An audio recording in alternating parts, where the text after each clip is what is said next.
Good evening all. सभी को मेरा नमस्कार।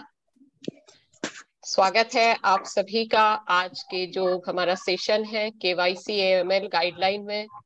मैं ज्योति वाघ और विजय सर आप सभी का स्वागत करते हैं। प्लीज कोई कंफर्म करिएगा कि मेरी आवाज आ रही है। आ रही है मैम। आ रही है ना? Okay Rajiv, thank you very much.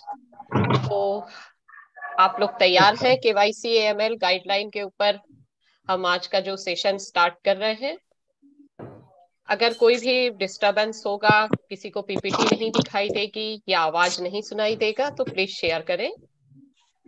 और केवाईसी एएमएल गाइडलाइन, आप बैंकर हैं और प्रत्येक बैंकर जो होता है सबसे पहले इसी चीज से परिचित होता है कि केवाईसी एएमएल क्या है। क्योंकि देखिए, जब भी आप बैंक में जाते हैं और किसी कस्टमर के कांटेक्ट में आते हैं, मतलब कस्टमर जब हमारे यहाँ अकाउंट ओपन करता है तो सबसे पहले हमें किस चीज की जरूरत होती है? के केवाईसी एएमएल गाइडलाइन की उस व्यक्ति का आइडेंटिफिकेशन क्या है, उसकी पहचान क्या है, और उसी से रिलेटेड हमारा है ये आज का सेशन। और बहुत इम्पोर्टेंट है क्योंकि आपके एग्जाम में केवाईसी एएमएल से रिलेटेड क्वेश्चन जरूर आते हैं। तो आप इसको ध्यानपूर्वक सुनिए कि इस कोर्स का ऑब्जेक्टिव क्या है। क्या होता है कि केवाईसी और एएमएल पॉलिसी जो होती है इसकी कंप्लायंस क्यों जरूरी होता है, इनके बारे में हम चर्चा करेंगे। केवाईसी ना करें तो क्या फर्क पड़ता है और केवाईसी क्यों करना है, इन सब के बारे में हम बात करेंगे।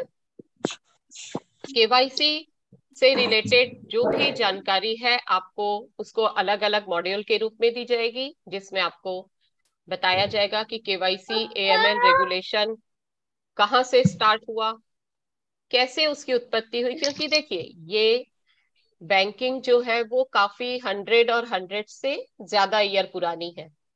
हम लोग अकाउंट ओपन करते थे तो क्या उस वक्त तो ये पॉलिसी नहीं थी, है ना? तो क्या हम अकाउंट ओपन नहीं करते थे? क्यों केवाईसी की जरूरत पड़ गई? अच्छा, मतलब क्या एएमएल क्या होता है, इन सब के बारे में हम जानकारी लेंगे। तो कोर्स प्लान जैसा कि आप देख रहे हैं, मॉड्यूल 1 में क्या है, 2 में क्या है, 3 में क्या है, मैं एक एक मॉड्यूल आपको पढ़ाऊंगी। और इस पीपीटी के जब खत्म हो जाएगी तो आपको सारी जानकारी हो जाएगी कि केवाईसी क्या है और एएमएल क्या है। और यदि कहीं कुछ समझ में ना आए तो आप लोग जरूर पूछ सकते हैं अपना माइक ऑन करके, अन्यथा तब तक आप लोग माइक जरूर ऑफ रखिएगा। तो आइए हम स्टार्ट करते हैं कि केवाईसी एएमएल आखिर बोर्न कहाँ से हुई, आज बड़ी जल्दी है क्लास ना? आ गई। कहाँ से स्टार्ट हुई? केवाईसी एएमएल क्या है आप लोग हमेशा पढ़ते आए होंगे, लेकिन हमें यह भी तो जानना होता है ना कि आखिर ये क्यों आया, इसके आने की वजह क्या है, क्यों हम केवाईसी एएमएल कंप्लायंस करते हैं, क्यों आरबीआई इतना फाइन लगाता है अगर कोई भी बैंक केवाईसी कंप्लायंस नहीं करता है, तो उसके ऊपर क्यों पेनल्टी लगाता है। निश्चित रूप से केवाईसी एएमएल जरूरी है। तो ये कहां से आई, इसके बारे में मैं आपको थोड़ा शॉर्ट में बताऊंगी। देखिए, ये एक्चुअल आई है फाइट अगेंस्ट ड्रग। अब केवाईसी एएमएल में ड्रग्स कहाँ से आ गया, ये भी क्वेश्चन हो सकता है ना, आपके मन में ये सवाल आ सकता है। तो एक्चुअल क्या हुआ था कि जो 19th सेंचुरी थी, मतलब 1800 से 1900 में, चाइनीज इमिग्रेंट्स जो है वो यूएस में बहुत आए थे। और उन्होंने जो कैलिफोर्निया में बहुत से आ गए थे, और इन्होंने जो ओपियम स्मोकिंग होती है, मतलब ये ड्रग्स से ही रिलेटेड चीज होती है, इसको लेकर आए थे। और उन्होंने यूएस में काफी ड्रग्स का स्प्रेड कर दिया था। और वहां के जो नागरिक है वो ड्रग्स के ऊपर मतलब काफी ड्रग्स लेने लग गए थे। तो क्या हुआ कि वहाँ जो वहाँ की सरकार थी, वहां की जो गवर्नमेंट थी, वो परेशान हो गई कि आखिर मेरी जो जनता है, तो ये जो ड्रग ट्रैफिकिंग को रोकने के लिए ये कुछ नियम लाए गए जिसके अंतर्गत ये है BSA। सबसे पहले बैंक सिक्रेसी एक्ट लाया गया, ताकि वहां पर किसी का माइक ऑन हो गया है जिसकी वजह से थोड़ा डिस्टरबेंस हो रहा है, तो प्लीज माइक ऑफ कर दीजिए अपना, जिससे कि क्या है यहाँ डिस्टरबेंस ना हो। सभी लोग अनम्यूट कर लीजिए प्लीज। हाँ, उसकी वजह से ना बहुत डिस्टरबेंस हो रहा है, माइक ऑन है। तो चलिए हम आगे बढ़ते हैं। बैंक सिक्रेसी एक्ट ऑफ 1970 जो आया है, उसके अनुसार ये उसी पर बेस है। बैंक सिक्रेसी एक्ट के तहत इसमें दिया गया कि किस प्रकार से ड्रग ट्रैफिकिंग को रोका जाए, किस प्रकार से क्योंकि देखिए ड्रग्स आता था, उसके साथ ब्लैक मनी आती थी, ब्लैक मनी को व्हाइट मनी में चेंज किया जाता था, और इसकी वजह से फिर उसी से क्राइम होता था। इन्हीं सब चीजों को रोकने के लिए यूएस गवर्नमेंट ने एक एक्ट लाया। उस एक्ट को ही कहा गया था बैंक सिक्रेसी एक्ट। तो इसके आगे फिर ये बैंक सिक्रेसी एक्ट ही है जो आगे AML पॉलिसी बना। ठीक है, तो क्या होता था उसके बाद यूएस ने भी अपने, देखिए माइक को ऑफ कर लीजिए प्लीज।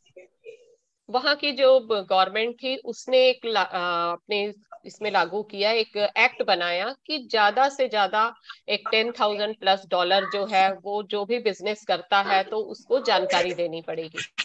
अब जब ये जानकारी शेयर करना पड़ा तो जो ड्रग ट्रैफिकिंग करते थे, जो क्राइम करते थे, उनके लिए प्रॉब्लम हो गया कि वो किस प्रकार से अपना काम करेंगे, और वो इन कामों को ठीक तरह से नहीं कर पाए। तो ये फिर आगे गवर्नमेंट के द्वारा इसके अंतर्गत रूल्स को लाया गया, जो आगे BSA और KYB कहलाया, मतलब नो यूर बैंक। पहले तो BSA लाया गया, उसके बाद no your business. No mute your नहीं है मैम, बिजनेस। कोई लग रहा है खोल के छोड़ दिया है। म्यूट है ही नहीं, आवाज क्लियर नहीं आ रहा। हमारी आवाज क्लियर नहीं आ रही है? हाँ मैम, कोई अनम्यूट हो गया है कोई, और उधर से हाँ, आवाज आ कोई रही है। अनम्यूट हो गया है सर, मुझे खुद को डिस्टरबेंस हो रहा है, इसलिए मैं बार बार कह रही हूँ कि ऑफ करिए। नहीं, तो खुद को बहुत मैडम का तो आवाज डिस्टरबेंस हो अच्छा आ रहा रहा है, है। क्लियर। मेरा आवाज अच्छा आ रहा है, लेकिन जी। मुझे दूसरे की आवाजें आ रही है सर। तो प्लीज जिसने अगर अनम्यूट किया हुआ है वो म्यूट कर दे, है ना? तो क्या है, आप लोगों को भी सुनने में अच्छा लगेगा और मुझे भी सुनाने में अच्छा लगेगा, है ना? तो प्लीज आप लोगों से रिक्वेस्ट है, अपना अपना माइक ऑफ रखें। जब भी कोई क्वेश्चन होगा तो हम लास्ट में उसकी चर्चा जरूर कर लेंगे, ठीक है?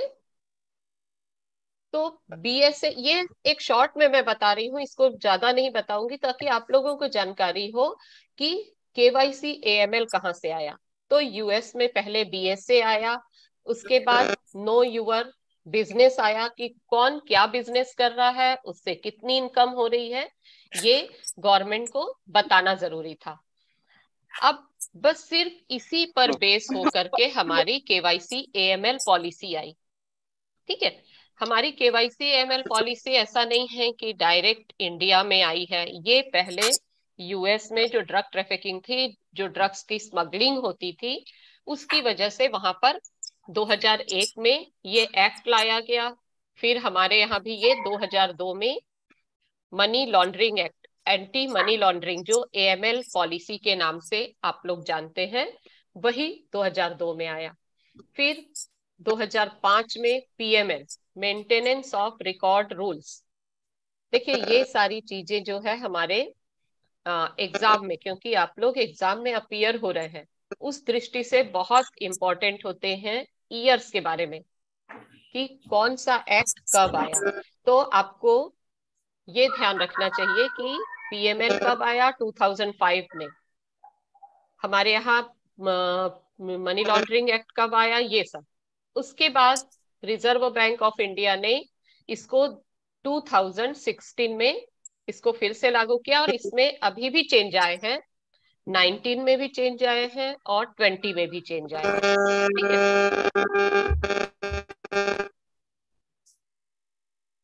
तो अब हम देखते हैं RBI and KYC AML for regulated entity क्या है।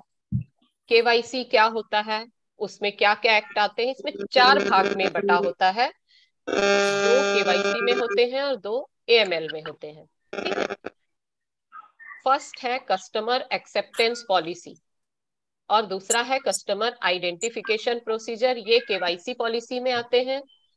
थर्ड है रिस्क मैनेजमेंट और फोर्थ है मैम मॉनिटरिंग ऑफ मैम एक ट्रांजेक्शन। मिनट हाँ मैम, हाँ ये बोलिए। प्रिया कोई है, प्रिया और रेडमी से जिनका चलता है, और जय कुमार पाल, ये लोग अपने आप को हाँ, ना म्यूट कर लें, इन्हीं लोगों की तरफ से डिस्टरबेंस हो रहा है।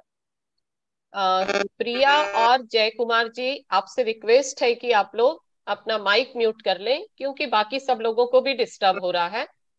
प्लीज आप लोग माइक म्यूट कर लीजिए। और एक रेडमी से चला रहे हैं, किस कोई है रेडमी से। हाँ, ये रेडमी से जो है वो अपना माइक म्यूट कर लीजिए प्लीज। क्या है दरअसल, शायद विजय सर होस्ट जो है हमारे नहीं होंगे, तो अन्यथा वो सेंट्रली बंद कर देते हैं उसको, तो इसलिए है, मेरे पास वो नहीं है, मैं होस्ट नहीं हूं, नहीं तो मैं भी ऑफ कर सकती थी, है ना। तो प्लीज आपसे रिक्वेस्ट है कि आप लोग थोड़ा देखिए, हमारे साथ 40 पार्टिसिपेंट्स हैं, है ना, वो सब अपने एग्जाम की तैयारी करने के लिए हमसे कांटेक्ट कर रहे हैं, हमसे कनेक्ट हैं, तो प्लीज आप लोग थोड़ा सा ध्यान रखिए। और जब भी कोई पूछना होगा तो हम लास्ट में इसके लिए 10 मिनट देंगे और आप लोग बात जरूर करिएगा उस वक्त। तो चलिए हम आगे बढ़ते हैं।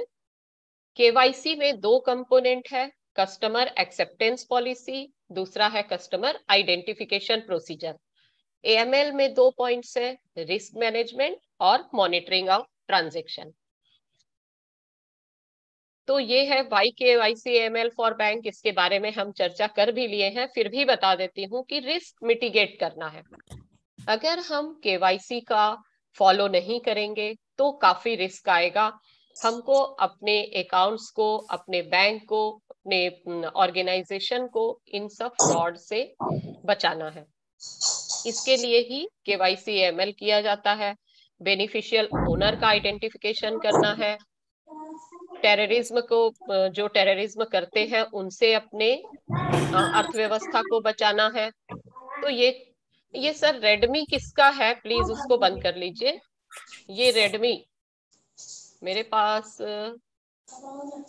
जो स्लाइड दिख रही है उसमें दिख रहा है कि RBI impose penalty of rupees 1.75 crore 1.75 crore on 4 public sector bank for KYC non compliance. KYC का कंप्लायंस नहीं करने की वजह से 4 पब्लिक सेक्टर बैंक को 2019 में पेनाल्टी लगाई गई थी। बिल्कुल आरबीआई की गाइडलाइन है, इसको फॉलो करना बहुत जरूरी है, जिसमें आप देख पा रहे हैं PNB, Allahabad bank, UCO bank, इन सबको पेनाल्टी लगाई गई थी। तो हम अपने बैंक को बचा कर रखें कि उसको पेनाल्टी न लगे, है ना।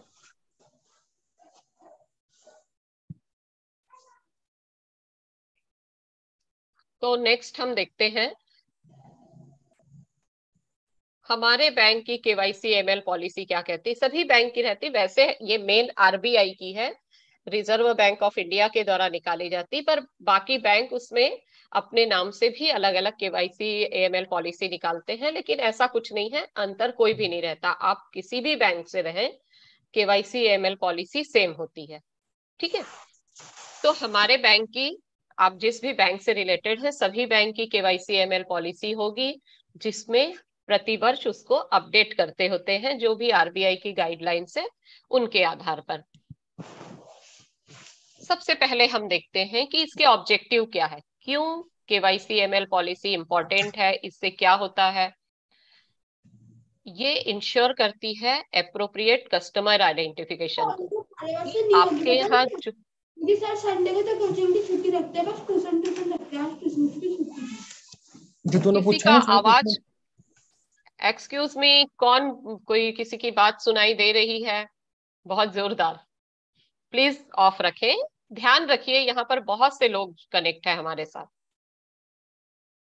तो क्यों जुड़े हुए हैं, एप्रोप्रिएट कस्टमर आइडेंटिफिकेशन, क्योंकि जो भी व्यक्ति हमारे पास अकाउंट ओपन करने आता है उसकी पहचान होना जरूरी है, इसके लिए केवाईसी एएमएल पॉलिसी जरूरी है। ट्रांजैक्शन को मॉनिटर करना है, आप लोग देखिएगा जब आप अकाउंट ओपन करते हैं 6 मंथ तक एक पॉपअप आता है क्योंकि हमको 6 महीने तक ट्रांजैक्शन को नए अकाउंट में मॉनिटर करना जरूरी है और वो केवाईसी पॉलिसी के अंतर्गत है। क्योंकि रिस्क बहुत ज्यादा होता है, कोई फ्रॉडुलेंट व्यक्ति हमारे यहाँ अकाउंट ओपन ना कर ले, आगे होने वाले फ्रॉड को रोकने के लिए ये सारा चीज केवाईसी एमएल पॉलिसी का ऑब्जेक्टिव है, ताकि हम रिस्क को मिनिमाइज कर सके और कोई भी ऐसा व्यक्ति जो कि आगे फ्रॉड करने वाला है उसको पहले से ही वीड आउट कर ले। आगे होने वाले फ्रॉड को बचाने के लिए हम केवाईसी एमएल पॉलिसी से अगर अकाउंट ओपन करते हैं, मतलब पहले ही कस्टमर को सही तरीके से आइडेंटिफाई करते हैं, तो कोई फ्रॉडुलेंट व्यक्ति हमारे यहाँ अकाउंट ओपन ही नहीं कर पाएगा, कोई बेनामी ट्रांजैक्शन ही नहीं हो पाएगा। इसके लिए बहुत जरूरी है कि हम केवाईसी एमएल गाइडलाइन को पूरी तरह से फॉलो करें। ठीक है, चलिए आगे हम देखते हैं कस्टमर कौन होते हैं, वॉक इन कस्टमर कौन होते हैं, बेनिफिशियल ओनर क्या है, ओबीडी क्या है, non face to face customer क्या। आप हमेशा सुनते हैं कस्टमर। एज ए बैंकर कौन कौन कस्टमर होते हैं ये आप सभी जानते हैं, परंतु हमें एग्जाम में अपीयर होना है ना। एग्जाम होनी चाहिए, क्योंकि वहां जब आपके पास 4 ऑप्शन होंगे तो आपको जानकारी होनी चाहिए कि walk to face to face customer कौन सा है, वॉक इन कस्टमर कौन सा है, ये सारी चीज आपको मालूम होना चाहिए। तो चलिए ये देखते हैं कि कस्टमर कौन है। तो सबसे पहले कस्टमर कौन है ये तो जानते ही हैं, जिसका भी हमारे पास अकाउंट होता है, जो हमारे पास एक ट्रांजैक्शन करते हैं, वो सभी लोग कस्टमर कहलाते हैं, चाहे वो इंडिविजुअल हो या नॉन इंडिविजुअल हो। ट्रांजैक्शन का मतलब क्या होगा, जैसा मैंने कहा कि ट्रांजैक्शन करते हैं, तो ट्रांजैक्शन का मतलब क्या होगा, जो भी हमारे यहाँ अकाउंट ओपन करते हैं, विड्रॉ करते हैं, ट्रांसफर करते हैं, लॉकर ऑपरेट करते हैं, जिस भी प्रकार से ये काम करते हैं, ये सारे ट्रांजैक्शन कहलाते हैं। तो जो भी व्यक्ति हमारे यहाँ अकाउंट से रिलेटेड ट्रांजैक्शन करते हैं वो सभी कस्टमर कहलाते हैं। ठीक है, वो तो कस्टमर है, लेकिन वॉक इन कस्टमर कौन हुआ, ऐसे व्यक्ति हाँ, ऐसे व्यक्ति जिनका हमारे यहाँ अकाउंट बेस्ड रिलेशन नहीं है, लेकिन वो हमारे यहाँ कुछ ऐसा काम करते हैं जो उसे अकाउंट की जरूरत नहीं होती है। ठीक है, बिना अकाउंट के वो हमारे यहाँ काम करते हैं, जैसे टैक्स कोई जमा कर रहा है तो वो हमारा वॉक इन कस्टमर कहलाएगा, उसका हमारे पास अकाउंट रिलेशन नहीं है, लेकिन वो हमारा वॉक इन कस्टमर होगा। फिर बेनिफिशियल ओनर कौन हुआ, जब आप करंट अकाउंट ओपन करते हैं, मतलब नॉन पर्सनल अकाउंट ओपन करते हैं, तो आप बेनिफिशियल ओनर करते हैं। बेनिफिशियल ओनर वो होता है जिसका लाभ में हिस्सा होता है। जैसे एग्जाम्पल के लिए बताती हूँ, एक पार्टनरशिप फॉर्म है, ABC एंड कंपनी है, मान लीजिए पार्टनरशिप फॉर्म है या कोई भी कंपनी है, आपके पास अकाउंट कौन से नाम से होगा, ABC एंड कंपनी। अब आपका कस्टमर ABC एंड कंपनी भी है, लेकिन वो कोई लिविंग पर्सन नहीं है ना, तो वो तो कस्टमर है, लेकिन उसके प्रॉफिट में कौन शेयर, किसका शेयर है, पार्टनर का शेयर है। तो जो पार्टनर है वो बेनिफिशियल ओनर होता है। तो यहाँ पर हमें पार्टनर को बेनिफिशियल ओनर बनाना होता है। तो जिस भी पार्टनर का 15% या उससे ज्यादा शेयर होता है वो बेनिफिशियल ओनर हो सकता है। ऐसे ही कंपनी होती है, कंपनी में बहुत से डायरेक्टर होते हैं, तो उसका बेनिफिशियल ओनर कौन होगा, जिसका 25% या उससे अबव अगर परसेंट होता है तो वो उसका बेनिफिशियल ओनर होता है। तो यहाँ कस्टमर और बेनिफिशियल ओनर अलग अलग होते हैं, उस चीज को भी समझना जरूरी है। ABC एंड कंपनी हमारी कस्टमर है और जो उसके पार्टनर है वो बेनिफिशियल ओनर है, भले ही उनका अलग से हमारे पास कोई अकाउंट ना हो, लेकिन वो भी हमारे कस्टमर है। ठीक है, तो यहाँ बेनिफिशियल ओनर और कस्टमर अलग अलग हो गए और वो भी हमारे कस्टमर में आते हैं। ठीक, फिर है non face to face customer. ऐसे कस्टमर जो हमारे यहाँ विजिट करके, मतलब हमारी ब्रांच में आकर के जिन्होंने अकाउंट ओपन नहीं किया है और बल्कि ऑनलाइन अकाउंट ओपन किया है, वो क्या है, हमारे पास आकर के अकाउंट ओपन नहीं किया, मतलब हमने फेस टू फेस उन्हें देखा ही नहीं है। कोई भी ऑनलाइन अकाउंट ओपन करते हैं तो वो non face to face customer कहलाते हैं। तो देखिए कस्टमर कितने प्रकार के हो गए, कस्टमर है, फिर non face to face customer हुआ, बेनिफिशियल ओनर भी कस्टमर हुआ, वॉकिंग कस्टमर भी हुआ, 4 प्रकार के कस्टमर हुए। ये सब हमारे कस्टमर है और हमें इनके बारे में जानकारी रखनी है। चलिए अब देखते हैं कि ओबीडी क्या होता है, ऑफिशियल वैलिड डॉक्यूमेंट, ये क्या होते हैं। जैसा कि आप जानते हैं कि ओबीडी कितने होते हैं, 6 ओबीडी हैं जिनको आरबीआई के द्वारा बताया गया है।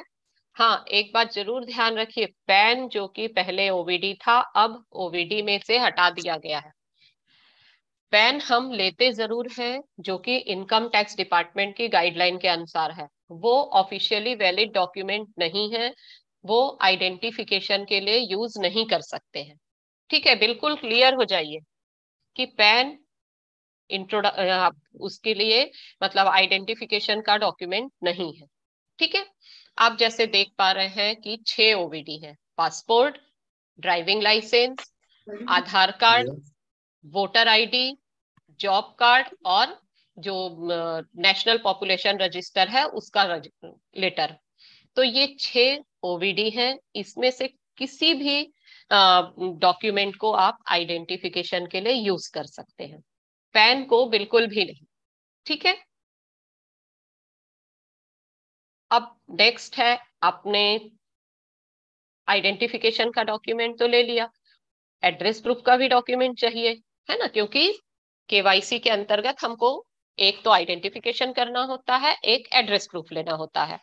तो एड्रेस प्रूफ के लिए आप क्या क्या ले सकते हैं, यूटिलिटी बिल जो कि 2 महीने से ज्यादा पुराना नहीं होना चाहिए, है ना, यूटिलिटी बिल 2 महीने से ज्यादा पुराना नहीं लेना है। आप टेलीफोन बिल ले सकते हैं, आप इलेक्ट्रिसिटी बिल ले सकते हैं, वाटर बिल ले सकते हैं, म्यूनिसिपल टैक्स की रिसीट ले सकते हैं, पीपीओ ले सकते हैं, ये कोई भी लाइसेंस आप ले सकते हैं। तो बेस्ट वही है कि अगर आधार कार्ड में जो एड्रेस लिखा है और उसी एड्रेस पर कस्टमर हमारा रहता है तो आपको अलग से एड्रेस प्रूफ लेने की जरूरत नहीं है, आपको आधार कार्ड ही आपके लिए आइडेंटिफिकेशन और एड्रेस प्रूफ दोनों में काम आएगा। और यदि उस एड्रेस पर नहीं रहता है तभी आप एड्रेस प्रूफ लेंगे। ठीक है, फिर ओबीडी का ध्यान रखने के लिए जो बताया है कि इसको किस प्रकार से आपको लेना है, यदि उस एड्रेस पर रहता है तो लीजिए, अन्यथा आप पुराने एड्रेस से ओपन कर सकते हैं और 6 महीने के भीतर आप एड्रेस को अपडेट करने के लिए कहिए। ठीक है, यदि कोई फॉरेन से आकर के हमारे यहाँ अगर रह रहा है और उसका एड्रेस प्रूफ नहीं है तो उनका जो भी वहां से फॉरेन डिपार्टमेंट से जो भी लेटर आता है उसके आधार पर भी आप अकाउंट ओपन कर सकते हैं। कोई लेडी है जिसका मैरिज के बाद नाम चेंज हुआ है, सरनेम चेंज हुआ है, तो उसके मैरिज सर्टिफिकेट के आधार पर भी आप ले सकते हैं। अब जब कोई फॉरेन स्टूडेंट हमारे यहाँ अकाउंट ओपन करता है तब भी हमको केवाईसी के लिए हम ये नहीं कहेंगे कि हम आपका तो एड्रेस नहीं है, क्योंकि जब बच्चे, मान लीजिए कोई बाहर से बच्चे हमारे यहाँ पढ़ने आते हैं, जब वो पढ़ने आ रहे हैं और अभी वो होटल में रुके हुए हैं, उन्होंने अभी ना उनको हॉस्टल मिला है ना उनको अभी घर मिला है, और चूंकि हमारे यहाँ उनको अकाउंट ओपन करना है, उस वक्त हम क्या करेंगे, उनका जो भी एड्रेस है वहां का वो नोट करेंगे और जहां पर जिस इंस्टीट्यूट में उसको एडमिशन मिला है हम वहां का एड्रेस ले लेंगे और उनको 30 दिन के भीतर अपना जो हॉस्टल का एड्रेस या जो जिस घर में वो रहेंगे वहां का एड्रेस देने के लिए कहेंगे। 30 दिन तक आप उनको अलाउ कर सकते हैं और इसमें 50,000 तक का आप उनको विड्रॉल करने के लिए परमिशन दे सकते हैं। तो ये याद रखिए, ये फॉरेन स्टूडेंट के केस में है जो फॉरेन से हमारे यहाँ पढ़ने आते हैं। मैम अगर किसी लेडीज का हाँ, शादी हो जाता है हाँ हाँ, और वो उसका बोलिए। हस्बैंड का नाम चेंज हो जाता है, मतलब फादर उसका की जगह नहीं, husband बनता है, तो हाँ अगर सुनिए, देखिए, हाँ बोलिए आधार बोलिए। आधार कार्ड में अगर वो चेंज करवा लेती है अपना नाम, हाँ, फादर के हस्बैंड का नाम लगवा देती है, तो वो एक्सेप्टेबल है? हाँ देखिए, अगर उसने आधार कार्ड चेंज करके लाया है तो भी एक्सेप्टेबल है, या पुराना आधार कार्ड लाया है और मैरिज सर्टिफिकेट देती है तो भी एक्सेप्टेबल है। समझ ओके रहे हैं मैम। ना? यदि वो डॉटर ऑफ वाला लाती है आधार कार्ड जी और उसके बाद मैरिज सर्टिफिकेट दे करके बताती, उसके हस्बैंड का नाम लिखना है तो भी आप लिख सकते हैं, या अगर उसने पहले ही दूसरा नया बनवा लिया है तो भी ले सकते हैं। ओके ठीक मैम, है, थैंक यू। ओके। चलिए अब हम देखते हैं कस्टमर एक्सेप्टेंस पॉलिसी क्या है, कस्टमर को किस प्रकार के कस्टमर को एक्सेप्ट करना होता है। क्योंकि जो हमारी केवाईसी गाइडलाइन है जिसके 2 पॉइंट है, कस्टमर एक्सेप्टेंस और कस्टमर आइडेंटिफिकेशन प्रोसेस, उसमें सबसे पहला हम देखेंगे कि कस्टमर एक्सेप्टेंस पॉलिसी क्या है। कोई भी इंडिविजुअल या नॉन इंडिविजुअल को हम कैसे एक्सेप्ट करेंगे, तो हमको ये देखना है कि उसका वो हमारे साथ वैलिड कॉन्ट्रैक्ट करने के लिए लायक है कि नहीं है। हम किसी का अकाउंट खोलते हैं मतलब उसके साथ एक कॉन्ट्रैक्ट कर रहे हैं, तो यदि वो कॉन्ट्रैक्ट में आने के लायक ही नहीं होगा तो हम उससे अकाउंट कैसे कर सकेंगे। तो हमको ये देखना होता है कि वो उस लायक है कि नहीं है, लॉ के अनुसार वो उस लायक होता है या नहीं। ये कुछ अननेसेसरी है, मैं ज्यादा बड़ा नहीं कर रही, जो आपके लिए इंपॉर्टेंट है उसको ले रही हूँ। तो कस्टमर इंडिविजुअल भी हो सकता है, नॉन इंडिविजुअल भी हो सकता है। फिर बहुत से लोग हैं, जैसे नॉन इंडिविजुअल में आप जानते हैं कोई फर्म है, कंपनी है, ये सब लोग नॉन इंडिविजुअल में आते हैं। तो कौन कौन अकाउंट खोल सकता है ये तो आप जानते हैं, लेकिन कौन अकाउंट नहीं खोल सकता है ये हमको देखना है। माइनर इंडिविजुअल है ना, माइनर इंडिविजुअल अकाउंट नहीं खोल सकता। यहाँ पर भी मैं एक बताना चाहूंगी कि नहीं खोल सकता ऐसी बात नहीं है। माइनर इंडिविजुअल अपने पेरेंट के साथ अकाउंट ओपन कर सकता है। ठीक है, 10 साल से ऊपर का बच्चा भी सिंगल रूप से अकाउंट ओपन कर सकता है, लेकिन 10 से नीचे का सिंगली ओपन नहीं कर सकता है। ठीक है, अनसाउंड माइंड का जो होता है व्यक्ति वो भी अकाउंट ओपन नहीं कर सकता है, और जो लुनेटिक पर्सन है वो भी अकाउंट ओपन नहीं कर सकता है। उसको मान लीजिए कोई विक्षिप्त व्यक्ति है ना, उसका अकाउंट जब आपको ओपन करना होता है तो ध्यान रखना है उसके पेरेंट के साथ अकाउंट ओपन करना है। क्योंकि कई बार उनको कुछ सब्सिडी वगैरह मिलती है या पेंशन मिलती है, तो अकाउंट ओपन करना है उसके लिए भी गवर्नमेंट के लॉ है, जो अभी खैर हम नहीं उसको चर्चा कर सकेंगे। पर ये ध्यान रखिए उसका अकाउंट ओपन करते समय आपको उसके पेरेंट्स के साथ ओपन करना है। इनसॉल्वेंट व्यक्ति का अकाउंट ओपन नहीं करेंगे, है ना, क्योंकि वो तो दिवालिया हो ही गया है, तो उसका जो भी डिस्ट्रीब्यूशन है वो अलग तरीके से होता है। बैंक उसका अकाउंट ऐसे ओपन नहीं करता, उसके और रूल्स होते हैं। तो यहाँ हमको ध्यान देना है कि हम किसका अकाउंट नहीं ओपन कर सकते हैं। Who can open an account, कोई भी, any Indian national resident, non resident, partnership firm, company, trust, sorry, body of individual, ये सारे लोग अकाउंट ओपन कर सकते हैं। और कौन कौन एक्सेप्ट नहीं करना है ये तो हो चुका है, ये डबल स्लाइड है। तो आपको जब भी अकाउंट ओपन करते हैं आपको सारा चीज ध्यान रखना है कि कौन कौन अकाउंट ओपन नहीं कर सकते हैं, कौन कर सकते हैं, हमारी क्या क्या रिक्वायरमेंट है। साथ ही एक चीज और देखनी होती है कि हमारे आरबीआई के द्वारा एक टेररिस्ट की लिस्ट दिया जाता है, क्योंकि गवर्नमेंट के पास होती है कौन कौन टेररिस्ट हैं, और जैसे अलकायदा, तालिबान, ये सारे लोगों का लिस्ट होता है। वो लिस्ट अपने सिस्टम पर रिपोर्ट में आती है, उसमें भी एक बार वेरीफाई करना होता है कि इस लिस्ट में ये कस्टमर का नाम तो नहीं है। ये रूल्स के अनुसार जरूरी है, ये बात अलग है, करते हैं नहीं करते हैं वो अलग होता है, लेकिन ये देखना होता है, हमको वेरीफाई करना होता है। अकाउंट ओपनिंग प्रोसीजर क्या होती है, हम फोटोग्राफ लेते हैं, आइडेंटिफिकेशन लेते हैं, मतलब जो दो, एक एड्रेस प्रूफ और एक आइडेंटिफिकेशन प्रूफ लेते हैं, पेन भी लेते हैं, ताकि आजकल सब लोग ही है ज्यादा तो 50,000 से प्लस काम करते ही हैं, इसलिए हम पेन भी लेते हैं, लेकिन वो ओबीडी नहीं है, इस चीज को ध्यान रखिएगा। फिर हम जब अकाउंट ओपन करते हैं तो ये भी पता करते हैं कि क्या उनका किसी दूसरे बैंक में अकाउंट है ना। और अगर किसी दूसरे बैंक में सीसीओडी वगैरह होता है तो हम उसको कंफर्म करते हैं, वहां से एनओसी लेते हैं, ये भी करते हैं। फिर उनका परमानेंट एड्रेस जब लेते हैं तो पूरे ध्यान पूर्वक टेलीफोन नंबर, मेल आईडी, ये सारा चीज, प्रोफाइल, ये सारी चीज कंप्लीट करते हैं।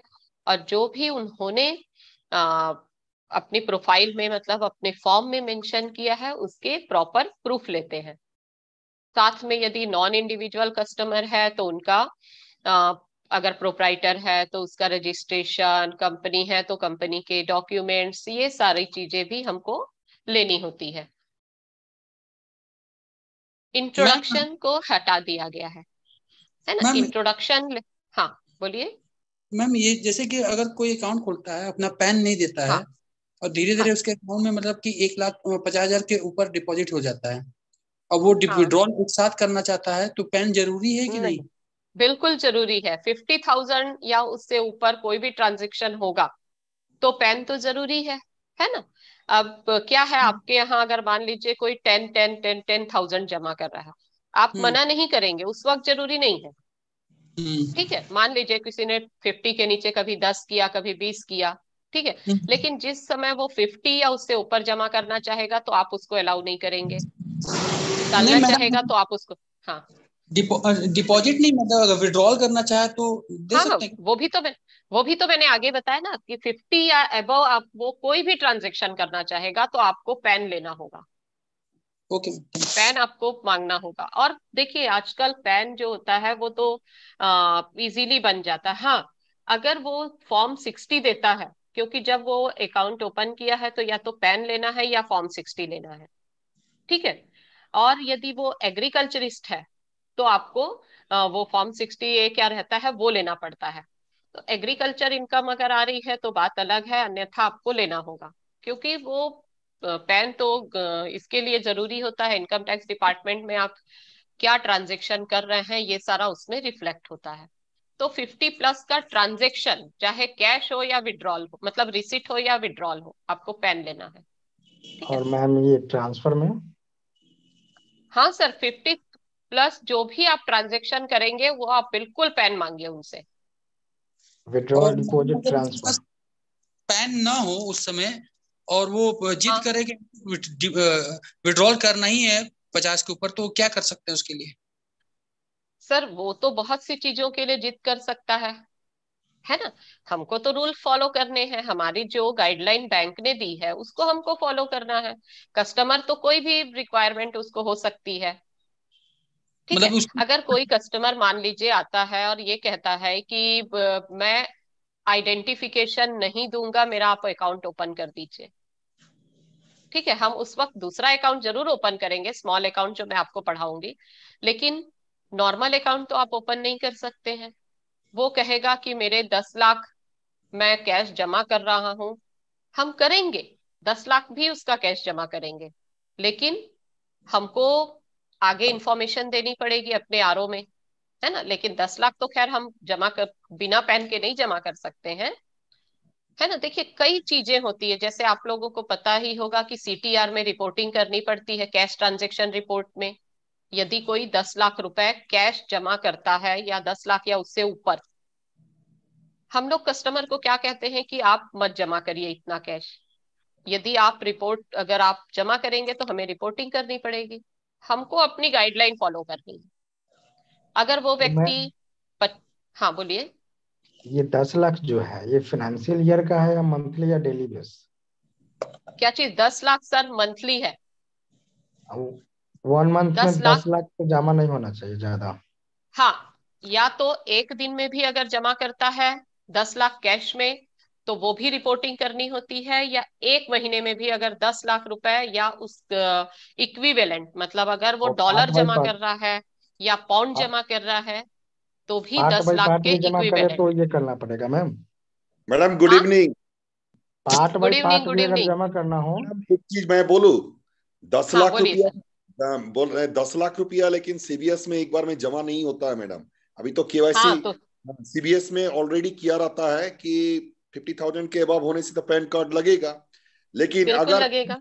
हाँ हाँ, फिर भी मैंने देखा है मैडम, कभी कभी कोई कोई अच्छा हाँ पार्टी आता है, जब ये हम लोग का हाँ ब्रांच में होता है, कभी 2 ऑफिसर या एक ऑफिसर नहीं है, तो हाँ 49,000 करके 4 बार हाँ डिपॉजिट होता है, हाँ उसके बाद वो नहीं लेता है। हाँ उसके लिए अगर हाँ डिपॉजिट होने जाएगा तो उसके बाद सीबीएस ये कर जाता है, मतलब फेल कर जाता है, cash transaction has been failed due to KYC हाँ एएमएल प्रोसीड्यूर से ऐसा लिखता है, मैसेज आता है। हाँ मतलब बिल्कुल। तो देखिए क्या है कि हमारी जो केवाईसीएमएल की पॉलिसी है कि 10 लाख उससे ऊपर कैश नहीं लेना है, तो ये है कि ये पॉलिसी है।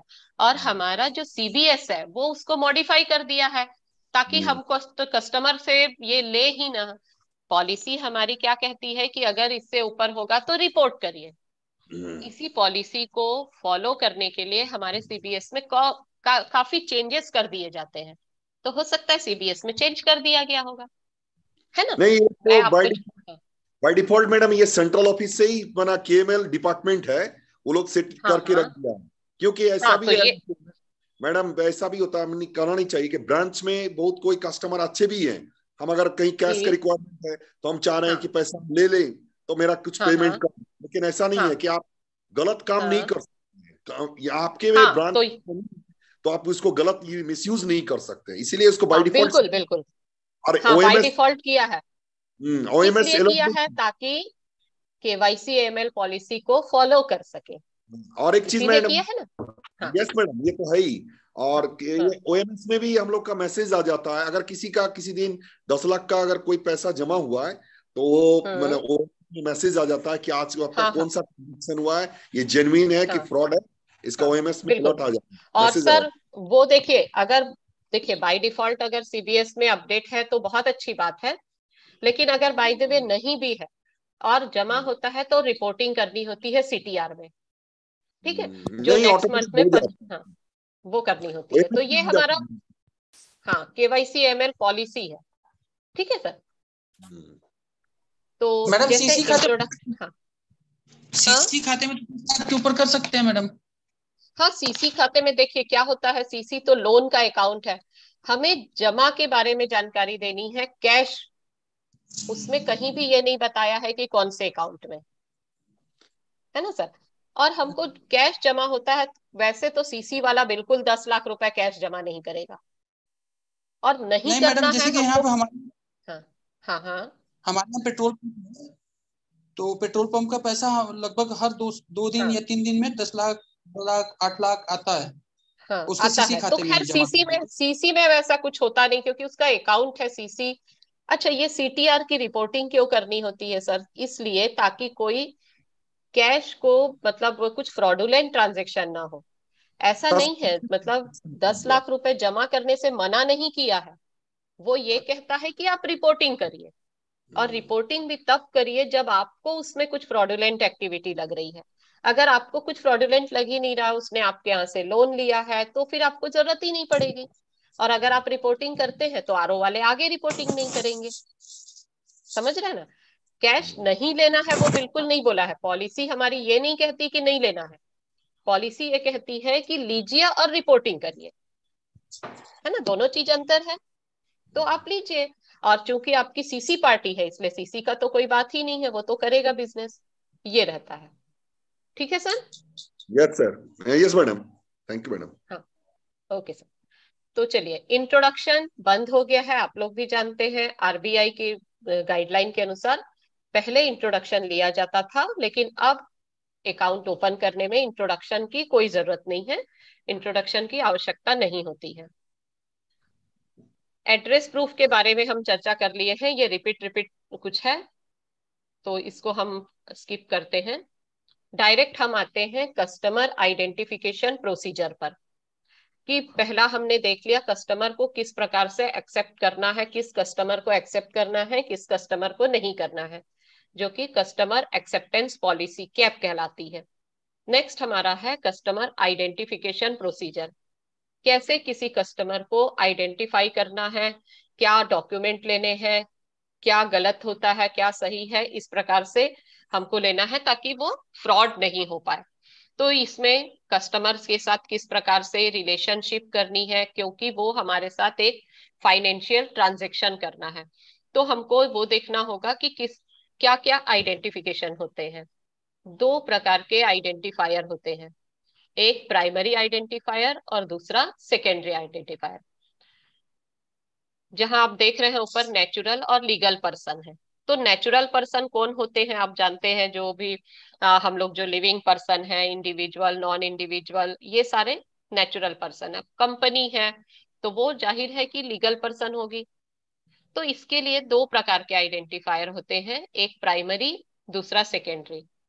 समझ में आ रहा है? प्राइमरी मतलब आइडेंटिफिकेशन है और सेकेंडरी मतलब उसका एड्रेस प्रूफ है। जैसे कि प्राइमरी आइडेंटिफायर में name, father name, date of birth, passport, voter identity card, ये सब जो हम लेते हैं मतलब क्या है, उसके कौन व्यक्ति है उसके बारे में जानकारी लेते हैं, वो प्राइमरी है। अब वो व्यक्ति कहाँ रहता है वो जो लेते हैं तो वो होता है सेकेंडरी आइडेंटिफायर। अब इनसे हम क्या करते हैं, ये आइडेंटिफिकेशन लेने के बाद उसका ड्यू डिलीजेंस करते हैं। कस्टमर का ड्यू डिलीजेंस करना बहुत जरूरी है, ताकि वो व्यक्ति वो ही है, उसने हमें जो आईडी दिया है वो व्यक्ति वही है, ये पता लगाना बहुत जरूरी है। तो तीन प्रकार के ड्यू डिलीजेंस होते हैं, बेसिक, सिंप्लीफाइड और इनहेंस। तो ये जो तीन प्रकार के ड्यू डिलीजेंस है उसमें क्या होता है, पहला तो बेसिक ड्यू डिलीजेंस जो हम करते हैं, हमने आइडेंटिफिकेशन ले लिया, हमने एड्रेस प्रूफ ले लिया, फोटोग्राफ ले लिया, और इन्हीं डॉक्यूमेंट के आधार पर हम अकाउंट ओपन करते हैं और हम कंफर्म है कि ये व्यक्ति यही है। कैसे कंफर्म हुए, व्यक्ति ने आधार कार्ड दे दिया है मान लीजिए, हम देखते हैं कि हाँ ये व्यक्ति है, इसका एड्रेस ठीक है, ये इस एड्रेस पर रह रहा है, या अगर उसने यूटिलिटी बिल दिया है तो वो कंफर्म करते हैं। आधार कार्ड को हम बायोमेट्रिक जो हमारा होता है उससे वेरीफाई कर सकते हैं, वोटर आईडी दिया है तो उसके साइट से वेरीफाई कर सकते हैं। ये एक्स्ट्रा आप अगर करेंगे तो आपके लिए बहुत अच्छा होगा। तो इस प्रकार हम बेसिक जो नॉर्मल अकाउंट ओपन करते समय जो ड्यू डिलीजेंस करते हैं वो नॉर्मल मतलब बेसिक में आता है। दूसरा है सिंप्लीफाइड ड्यू डिलीजेंस। ये लोअर इनकम ग्रुप का जब अकाउंट ओपन होता है, खास करके जो एक स्मॉल अकाउंट का दिया गया है, जिसमें अगर मान लीजिए किसी व्यक्ति के पास कोई भी आइडेंटिफिकेशन के लिए प्रूफ नहीं है, एड्रेस प्रूफ नहीं है, तो वो अकाउंट ओपन जब करेगा, नॉर्मल एक डॉक्यूमेंट होता है, जब स्मॉल अकाउंट पढ़ाऊंगी तब मैं बताऊंगी, तो वो होता है सिंप्लीफाइड ड्यू डिलीजेंस। यहाँ पर उसको कोई खास डॉक्यूमेंट नहीं भी रहेगा तो चलता है। तीसरा होता है इनहेंस ड्यू डिलीजेंस, मतलब कुछ एक्स्ट्रा ड्यू डिलीजेंस। जाहिर है एक्स्ट्रा ड्यू डिलीजेंस हम किस में करेंगे, जो कि हाई रिस्क कस्टमर होंगे, है ना, जिस पर ज्यादा लो रिस्क हाई रिस्क भी हम आगे बताएंगे क्या होता है। High risk customer, NRI, politically expose person, ये थोड़े कुछ खास लोग होते हैं सोच लीजिए, उनके लिए ही हम एक्स्ट्रा ड्यू डिलीजेंस करते हैं। उनके लिए हम कुछ और डॉक्यूमेंट्स मांगते हैं और कंफर्म करते हैं कि ये वही है कि नहीं है। तो नॉर्मली हम बेसिक करते हैं, सिंप्लीफाइड कभी कभी जो छोटे अकाउंट होते हैं उनके लिए करते हैं, और जो हाई नेटवर्थ वाले कस्टमर होते हैं, हाई रिस्क कस्टमर होते हैं, उनके लिए हम एक्स्ट्रा जो इनहेंस ड्यू डिलीजेंस करते हैं। तो इनहेंस ड्यू डिलीजेंस कब रिक्वायर होता है, जब client account open by professional intermediary, है ना, जब कोई थर्ड पार्टी जो है रहती है और वो अकाउंट ओपन करती है, तो ये उसके लिए जरूरत होता है, पॉलिटिकली एक्सपोज पर्सन के लिए जरूरी होता है, non face to face customer आता है उसके लिए जरूरी होता है। मान लीजिए कोई हमारे पास आया नहीं है और अकाउंट ओपन कर रहा है, तब हमको थोड़ा सा वेरिफिकेशन ज्यादा करना पड़ता है। एनआरआई है तब करना पड़ता है। तो ये कुछ खास लोगों के समय हमको करना होता है, ताकि हम पहचान जाए कि जो व्यक्ति हमारे पास अकाउंट ओपन कर रहा है वो वही है या नहीं है। तो यहाँ हमको थोड़ा सा ज्यादा ड्यू डिलीजेंस करना होता है। What document are to be obtained for CDD, तो इंडिविजुअल के लिए आप आधार ले सकते हैं, है ना। बाकी प्रोप्राइटरी कंसर्न जो है मैंने बाकी 6 ओबीडी भी ले सकते हैं, मैं यहाँ बाकी 6 का नाम नहीं ले रही, बाकी 5 का नाम नहीं ले रही हूँ। आधार तो लिया आपने। प्रोप्राइटरशिप अकाउंट आप ओपन करते हैं तो आप क्या लेते हैं, एक रजिस्ट्रेशन लेते हैं, ठीक है, और प्रोप्राइटर का केवाईसी लेते हैं, प्लस आप कोई 2 ऐसे डॉक्यूमेंट लेते हैं जो कि बिजनेस को प्रूफ करे। लाइसेंस ले लिए, जीएसटी ले लिए, फॉर्म का जो भी लाइसेंस होता है, रजिस्ट्रेशन होता है, वो ले लिए। ये एक्स्ट्रा आपने उसका प्रोप्राइटरशिप फॉर्म है उसके बारे में लिया। पार्टनरशिप है तो आपको registration certificate, partnership deed, firm का पैन, पार्टनर का आइडेंटिफिकेशन, यदि पावर ऑफ अटॉर्नी दिए हैं उसके बारे में ये लेते हैं। कंपनी है तो कंपनी के लिए तो कुछ ज्यादा ही डॉक्यूमेंट लगते हैं, जैसे सर्टिफिकेट ऑफ इनकॉर्पोरेशन है, memorandum of and articles of association है, पैन है, सीडीडी ऑफ बेनिफिशियल ओनर, ये सारा चीज लेना है। ट्रस्ट है तो ट्रस्ट डीड इंपॉर्टेंट है, रजिस्ट्रेशन इंपॉर्टेंट है, तो ये डॉक्यूमेंट्स आपको लेने होते हैं। गवर्नमेंट डिपार्टमेंट है, सोसाइटी है, तो आपको कौन कौन से डॉक्यूमेंट लेने हैं वो आपके इसके अनुसार मालूम है कि एक अकाउंट ओपन करते हैं तो क्या क्या डॉक्यूमेंट लेते हैं। जैसे सेल्फ हेल्प ग्रुप है तो उसमें ऑफिस बेरर का आइडेंटिफिकेशन लेना है। 1 मिनट ना, मैं जरा चार्जर लगा लेती हूँ क्योंकि मेरे इस लैपटॉप में चार्ज थोड़ा खत्म हो रहा है, तो 2 मिनट मुझे दीजिए, मैं चार्जर लेकर आती हूँ।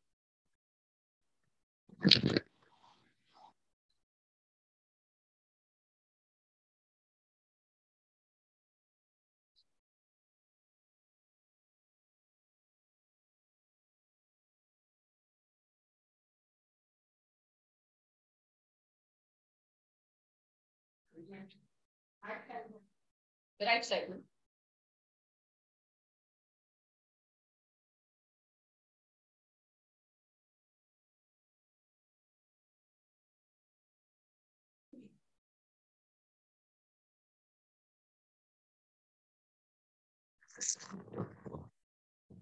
ओके, चलिए फिर हम शुरू करते हैं आगे। और तो सेल्फ हेल्प ग्रुप है, फॉरेन पोर्टफोलियो इन्वेस्टर, तो जो भी डॉक्यूमेंट्स है, चूंकि ये पीपीटी बहुत बड़ी है इसलिए जहां जरूरत है वहां ले रहे हैं, बाकी को हम स्किप करेंगे।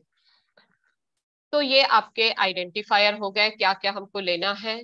और आपने सुना होगा वीडियो बेस्ड कस्टमर आइडेंटिफिकेशन भी किया जा रहा है। मतलब आजकल जरूरी नहीं है कि आप काउंटर पर जाकर ही अकाउंट ओपन करें, वीडियो बेस्ड केवाईसी भी किया जा रहा है। और आपको एक जानकारी और दे दूं, वीडियो बेस्ड केवाईसी सबसे पहले कोटक महिंद्रा बैंक के द्वारा स्टार्ट किया गया था, और अब धीरे धीरे, हालांकि अभी उतना ज्यादा नहीं हुआ है ये वीडियो बेस्ड केवाईसी, लोग ऑनलाइन अकाउंट जरूर ओपन करते हैं लेकिन वीडियो बेस्ड नहीं होता है। लेकिन ये भी प्रोसीजर गवर्नमेंट के द्वारा स्टार्ट की गई है, वीडियो बेस्ड केवाईसी करने होती है। तो क्या किया जाता है कि एक बैंक का ऑफिसर होता है जो कि ऑथराइज होता है, वो वीडियो कॉल किया जाता है, वहां पर सामने कस्टमर बैठता है, कस्टमर अपने आईडीज लेता है, एक प्लेन पेपर लेता है, और जब उनकी बातचीत होती है उसी समय सामने साइन करते हैं, और इस प्रकार वीडियो बेस्ड केवाईसी किया जाता है। तो खैर प्रोसीजर तो आपसे नहीं पूछा जाएगा, लेकिन यही ध्यान रखना है कि क्या होता है और किस प्रकार से ये कब से स्टार्ट हुई है, सर्वप्रथम किसने किया है, तो वो करना है। आधार को ओवीडी के रूप में लिया जाता तो है, लेकिन जैसा कि शुरू में आप ध्यान रखिएगा, पहले आधार को मैंडेटरी कर दिया गया था, वो अब हटा दिया गया है। ठीक है, आपको अगर याद होगा तो एक बार कोर्ट में ये मामला गया था और उसके बाद से आधार को मैंडेटरी नहीं किया गया। हाँ, लेकिन अगर कोई ऐसे अकाउंट खुलते हैं जिसमें कि डीबीटी होता है, जो सब्सिडी वगैरह आती है मान लीजिए, तो वहां पर सब्सिडी स्कीम से अगर लिंक है तो आपको आधार लेना होगा, क्योंकि सब्सिडी आधार से लिंक होती है। अन्यथा आप आधार की जगह अगर किसी ने पासपोर्ट दिया है, वोटर आईडी दिया है, तो भी कोई इश्यू नहीं है। अगर आप आधार लेते हैं तो अच्छी बात है, अगर सब्सिडी से लिंक है तभी आपको आधार लेना अनिवार्य है। फिर हम आगे देखते हैं कि पीरियोडिक अपडेशन ऑफ केवाईसी। तो पहला हमने 2 चीज देख लिया, एक एक्सेप्टेंस और एक अकाउंट ओपनिंग। अब हम थर्ड पर चलते हैं, जो रिस्क क्लासिफिकेशन है या पीरियोडिक अपडेशन ऑफ केवाईसी, दोनों एक साथ ही रहेगा। 3 प्रकार के रिस्क होते हैं। अकाउंट को उनके आधार पर के, अकाउंट के आधार पर कि वो क्या काम कर रहा है, उसके आधार पर 3 प्रकार के रिस्क में बांटा गया है। मेन आधार ये है कि वहां पर फंडिंग कहाँ से आ रही है, जिस भी व्यक्ति का अकाउंट है उसको फंड कहाँ से आ रहा है। क्यों? क्योंकि गवर्नमेंट को जानना है कि आखिर कहीं क्राइम तो नहीं हो रहा है, कोई अपराध तो नहीं हो रहा है, या ये अकाउंट के थ्रू हमारे राष्ट्र में, हमारे राज्य में अपराध बढ़ेंगे। क्योंकि कोई भी टेररिस्ट है ना, या जो भी अपराधी है, वो काम करने के लिए फंड की उनको जरूरत होती है। और फंड वो कहाँ से आता है? हमारे ही चैनल के द्वारा, मतलब किसी व्यक्ति को किसी व्यक्ति के अकाउंट के थ्रू आता है, या फिर ब्लैक मनी आती है, उसको व्हाइट मनी में कन्वर्ट करना होता है। तो वो कैसे कन्वर्ट होगी? डायरेक्ट ऐसे तो कैश से कुछ नहीं होता है, उसको कन्वर्ट करने के लिए अकाउंट की जरूरत पड़ती है। कई शेडो अकाउंट, जैसे आपने सुने होंगे, शेल कंपनी खोली जाती है, उनके थ्रू ट्रांसफर किया जाता है। तो ये सभी ब्लैक मनी को व्हाइट मनी में कन्वर्ट करने के लिए किया जाता है। तो इसी के लिए री केवाईसी जो करते हैं ना, पीरियोडिक अपडेशन, इसी के लिए जरूरी है, ताकि पीरियोडिक जब अपडेट करें तो पता चल जाए कि क्या चीज ये गलत चीज तो नहीं कर रहा है, या किसी कोई गलत काम तो नहीं कर रहा है। इसके आधार पर 3 में बांटा गया है, लो रिस्क, मीडियम रिस्क और हाई रिस्क। प्रत्येक अकाउंट को 3 भाग में बांटा गया है। लो रिस्क कस्टमर कौन है?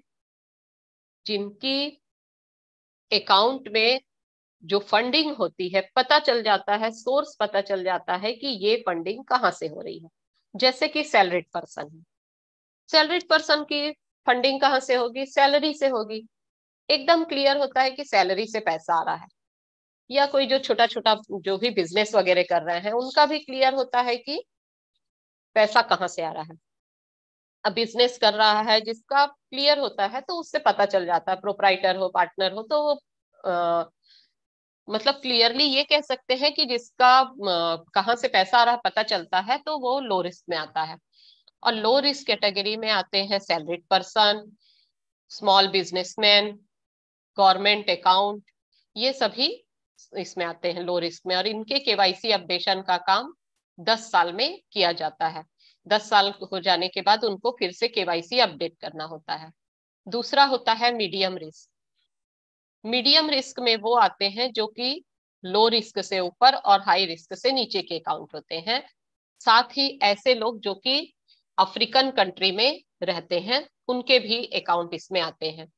और इनको अपडेट करना कब होता है? 8 साल में एक बार। जैसे लो रिस्क को 10 साल में करना होता है, वैसा ही मीडियम रिस्क को 8 साल में एक बार करना होता है। और हाई रिस्क को 2 साल में करना होता है, क्योंकि वो हाई रिस्क होता है। इसके लिए जैसे पॉलिटिशियंस होते हैं, या फिर एनजीओ के अकाउंट है जिनको बाहर से ग्रांट मिलती है, ऐसे डीलर जो कि वेपन्स में, जैसे बंदूक वगैरह के डीलर होते हैं, जो गोल्ड में, गोल्ड एंड जेम्स ज्वेलरी में व्यापार करते हैं।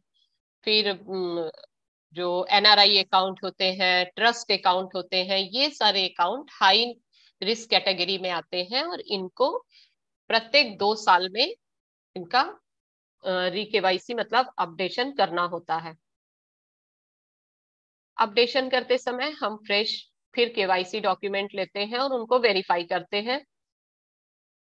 अगर माइनर ने अकाउंट ओपन किया है और अब तक वो मेजर हो गया है, तो उससे फिर फोटोग्राफ वगैरह ले लेते हैं और उसको हम फिर से अपडेट कर देते हैं। अब आपको नेक्स्ट हम देखते हैं, ये तो हमारा रिस्क क्लासिफिकेशन हो गया। सेंट्रल केवाईसी, सी केवाईसी क्या होती है? जैसा कि आप नाम से देख रहे हैं, सेंट्रल केवाईसी रिकॉर्ड रजिस्ट्री।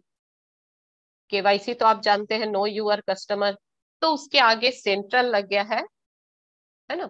तो ये क्या होता है? अगर सेंट्रल केवाईसी है, मतलब पहले तो हम अकाउंट ओपन करते थे, केवाईसी करते थे, वो ठीक है। 1/1/2017 के बाद जो भी अकाउंट ओपन हुए उनके लिए जरूरी हो गया कि उनका CKYC किया जाए। CKYC में क्या है, जो भी डॉक्यूमेंट हम लेते हैं उनको स्कैन करना है और उनको अपलोड करना है।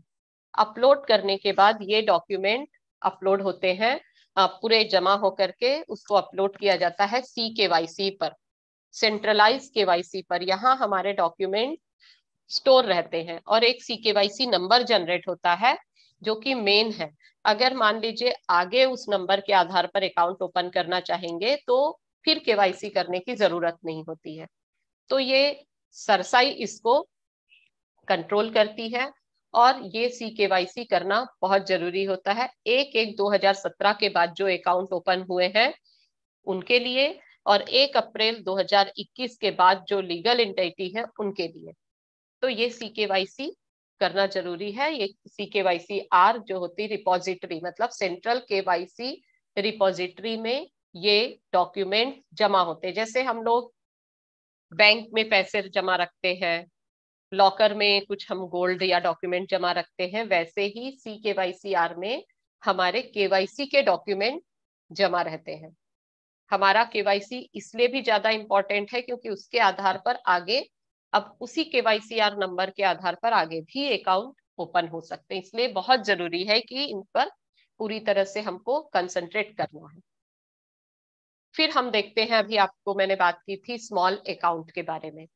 स्मॉल अकाउंट जिसके लिए बहुत ही सिंप्लीफाइड डॉक्यूमेंट की जरूरत होती है। ये अकाउंट क्यों खोला जाता है? कुछ गरीब लोग होते हैं जिनके पास कोई डॉक्यूमेंट नहीं है, और खास करके जैसे अभी कोविड के समय आप देखे हैं कई लेबर है जो माइग्रेंट कर गए, किसी जगह काम करते थे, कोविड हुआ और वो अपना सब कुछ छोड़ करके अपनी जगह आए हैं।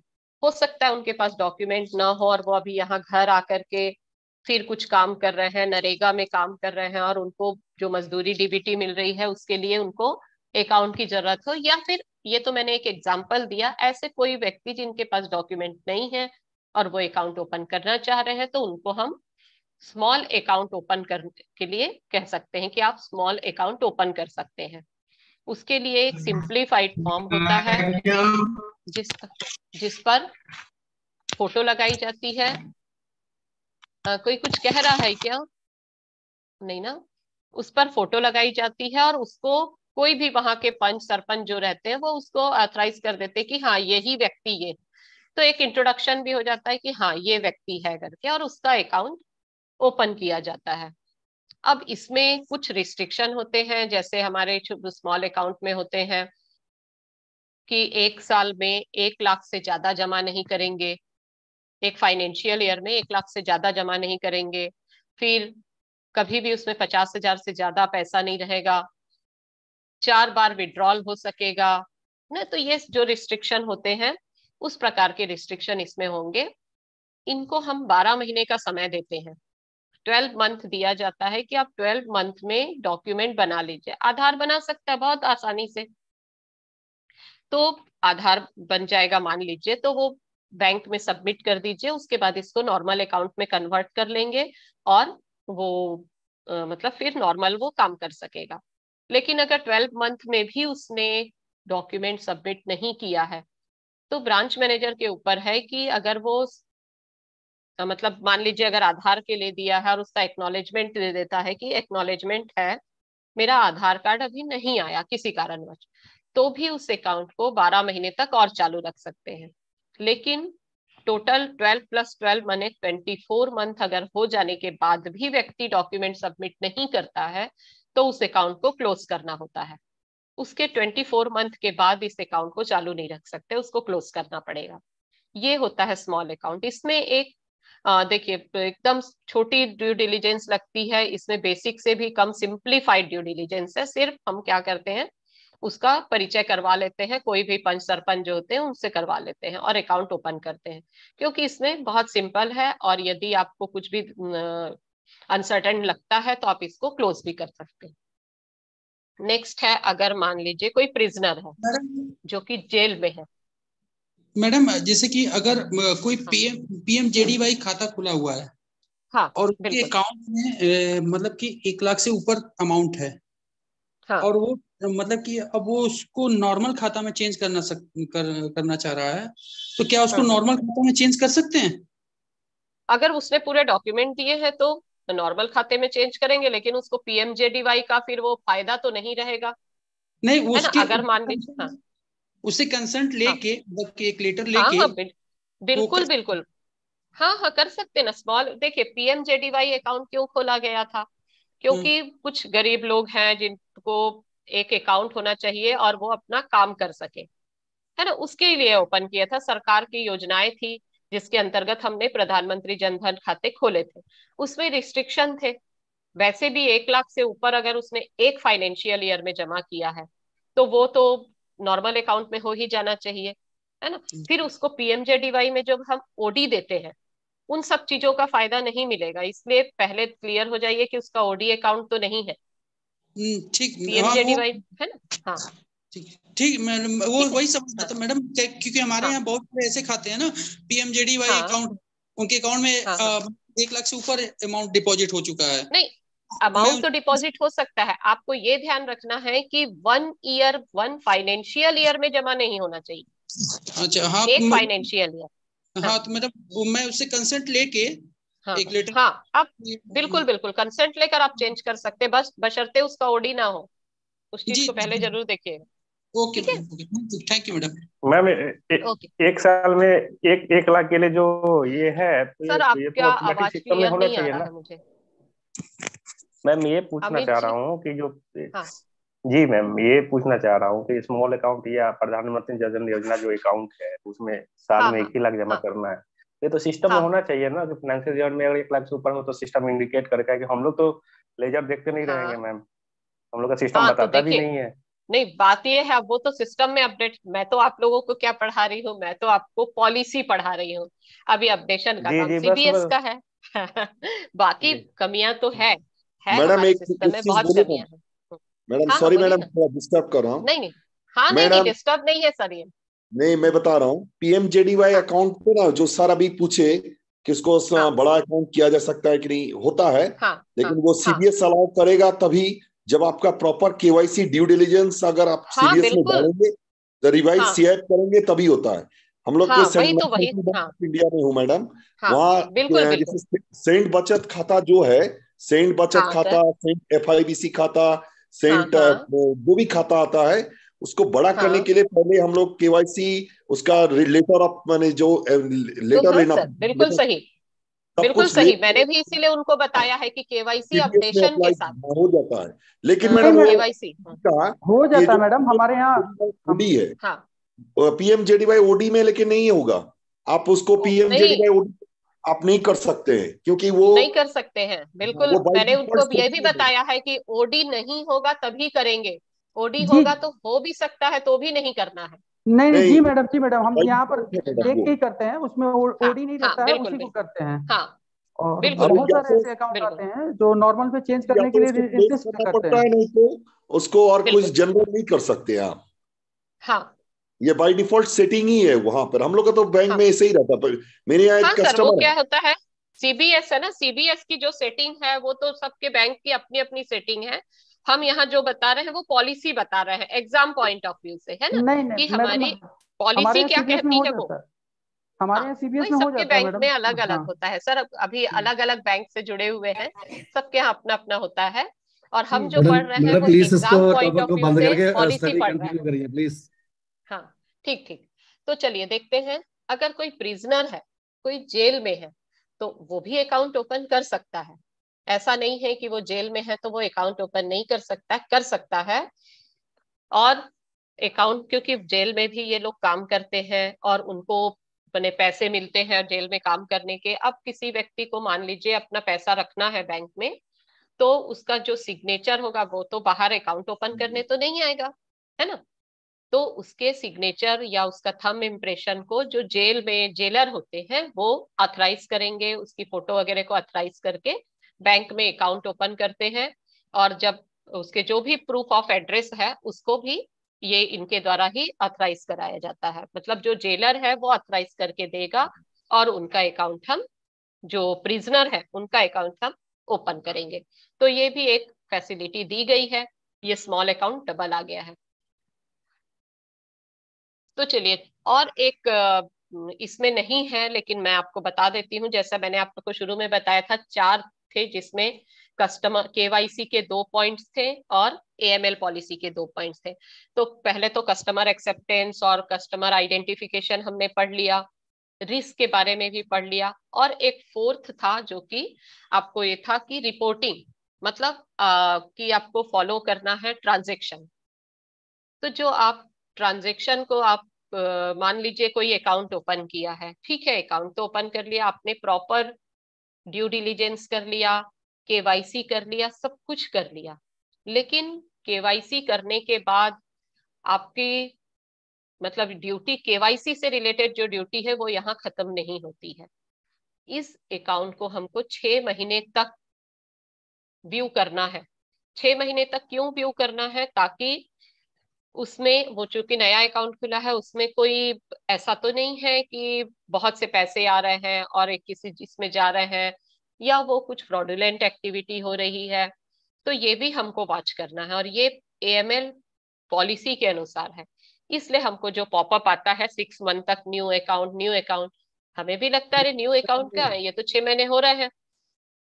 तो लेकिन जो हमारी आरबीआई की पॉलिसी कहती है कि 6 महीने तक ट्रांजेक्शन को देखना है, ताकि कोई भी सस्पिशियस अगर आपको लगता है तो आप उसको रिपोर्ट कर सके। क्योंकि नया अकाउंट खुला है, हो सकता है कि उसमें कोई गलत, कोई फ्रॉडुलेंट एक्टिविटी हो, इसके लिए आपको ट्रांजेक्शन को मॉनिटर भी करना है। ठीक है। फिर है कंप्लायंस ऑफ केवाईसी पॉलिसी। तो केवाईसी पॉलिसी का कंप्लायंस मतलब जो भी पॉलिसी बनाई गई है उसको आप फॉलो करते हैं या नहीं करते हैं। इसके लिए सीनियर मैनेजमेंट में मतलब हमारे जीएम रहते हैं, कंप्लायंस को देखते हैं कि हमारी बैंक कंप्लायंस कर रही है या नहीं कर रही है। ये आपके यहाँ जब ऑडिट होता है, आपके ऑडिटर चेक करते हैं और वो रिपोर्टिंग करते हैं कि इस ब्रांच में कंप्लायंस कर रहे हैं या नहीं कर रहे हैं, आप प्रॉपर केवाईसी कर रहे हैं या नहीं कर रहे हैं, जो भी गाइडलाइन दी गई है उसको फॉलो कर रहे हैं या नहीं कर रहे हैं। तो इसके लिए क्यों किया जाता है, क्यों कंप्लायंस ऑफिसर होते हैं जीएम? ताकि वो बैंक जो आरबीआई की गाइडलाइन है उसको फॉलो करे। आपने पहले स्लाइड में देखा होगा कि केवाईसी गाइडलाइन फॉलो नहीं करने की वजह से पेनल्टी लगी है। ठीक है, मानते हैं 50 लाख की पेनल्टी एक ओवरऑल एक बैंक के लिए कोई बहुत बड़ी बात नहीं है, पर बहुत बड़ी बात होती है उस बैंक के रेपुटेशन की। क्योंकि किसी भी बैंक पर अगर आरबीआई पेनल्टी करती है तो उसकी जो इमेज है वो तो खराब होती है, कि इस बैंक पर रेपुटेशन खराब होती है, आरबीआई के सामने रेपुटेशन खराब होती है। इसके लिए जरूरी है कि हमारी जो भी पॉलिसी है उसका कंप्लायंस जरूर हो, चाहे वो केवाईसी से रिलेटेड हो, क्रेडिट से रिलेटेड हो, रिकवरी से रिलेटेड हो, कोई भी पॉलिसी हो उसका कंप्लायंस जरूरी है। लेकिन केवाईसी का कंप्लायंस तो बहुत ज्यादा इंपॉर्टेंट है, क्योंकि ये आरबीआई की गाइडलाइन है और उसको फॉलो करना बहुत ज्यादा जरूरी है, इसलिए इसको कंप्लायंस जरूरी है। तो इस प्रकार हमारा आज का ये सेशन है। अब आप लोग बताएं सर, ये सेशन, हाँ बोलिए सर, कोई कुछ पूछना चाहता है तो जरूर मैडम एक पूछिए। पूछना चाह रहा हूँ। हाँ मैडम बोल रहे हैं कि आप किसी भी अकाउंट को जब हम लोग खोलते हैं, चाहे कोई भी हो, बीएसबीडी अकाउंट हो या बैंक का अकाउंट हो, ये जो लेटर ऑफ थैंक्स हम लोग भेजते हैं उसके एड्रेस हाँ, वेरिफिकेशन के लिए, ये भी तो एक केवाईसी हाँ का कॉम्प्लायंस में आता है। इसको क्या बिल्कुल मैं बिल्कुल है। हाँ मैं बताती हूँ सर क्या है। अभी और भी बहुत सारा है, लेकिन अभी दूसरे लोगों का सेशन है इसलिए मैंने थोड़ा कंप्लीट जल्दी किया है। मैं आपको लेटर ऑफ थैंक्स वाला बता रही हूँ। लेटर ऑफ थैंक्स भेजना इसके लिए जरूरी है ताकि उसने जो एड्रेस दिया है वो सही है या नहीं है, हमको कैसे पता चलेगा, है ना। तो ये केवाईसी गाइडलाइन को फॉलो जैसे करना, मान लीजिए किसी ने आधार कार्ड दिया है, ठीक है, आधार कार्ड का वेरिफिकेशन आप कैसे करते हैं सर? बायोमेट्रिक से करते हैं ना। हाँ, यस किसी ने वोटर आईडी दिया है, आप गवर्नमेंट की साइट से करते हैं। पैन कार्ड का आप इनकम टैक्स डिपार्टमेंट की साइट से करते हैं। तो उसके एड्रेस का वेरिफिकेशन आप कैसे करेंगे? आप देखिए, हम जा करके तो कर नहीं सकते हैं, हम जा करके प्रत्येक कस्टमर के घर जाना कितना मुश्किल है, तो हम क्या करते हैं, लेटर ऑफ थैंक्स भेज देते हैं, जिससे कि जो एड्रेस उसने हमारे पास दिया है और लेटर ऑफ थैंक्स हमारा वापस आ गया, तो हम फिर जाकर वेरीफाई कर सकते हैं। और यदि उस एड्रेस पर नहीं है, मान लीजिए किसी ने हमारे साथ फ्रॉड करने के उद्देश्य से किया है, तो हम उसको स्टॉप ट्रांजेक्शन कर देंगे, स्टॉप कर देंगे। कभी ना कभी स्टॉप होगा तो वो तो आएगा ही।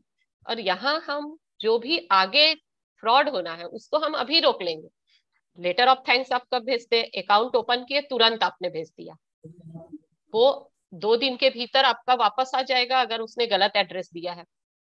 बिल्कुल आप स्टॉप मार दीजिए, फोन करिए, आप पता करने की कोशिश करिए, नहीं तो आप स्टॉप कर सकते हैं, तो आगे जो फ्रॉड होना है आपका यही रुक जाएगा। इसलिए लेटर ऑफ थैंक्स भेजना बहुत जरूरी है। सर यदि आपका कोई अकाउंट आपने आज से 2 साल पहले ओपन किया है, ठीक है, और आपने लेटर ऑफ थैंक्स नहीं भेजा है, और मान लीजिए 10 साल के बाद भी उसमें अगर कोई भी फ्रॉड होता है, तो फ्रॉड के लिए जो आपका जांच की जाएगी, जो इन्वेस्टिगेशन होगा, वो शुरुआत कहाँ से होगा इन्वेस्टिगेशन, अकाउंट की केवाईसी से, कि आपने अकाउंट ओपन करते समय केवाईसी सही किया है कि नहीं।